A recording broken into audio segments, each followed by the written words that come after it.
Hello and welcome to the third of my series of videos on helping children to spell tricky words or potentially even homophones as well using mnemonics. Today I'm going to be talking about using visual mnemonics because some children and indeed adults find it very, very useful to use a visual clue or trick to help them to remember spellings.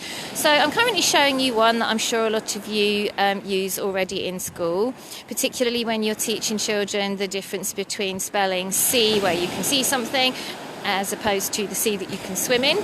So when it is the sea, when you see something with your eyes, we can potentially turn the two oval parts of the two-letter E's into two eyes with eyelashes, so that we remember that that is the way C is spelled when we are seeing something. I'm going to show you a different one now.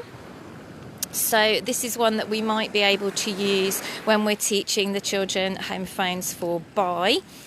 So how are we going to remember that when you go into a shop and buy something, or indeed these days when you buy something online, that you are going to use the letter U in the middle of the word buy?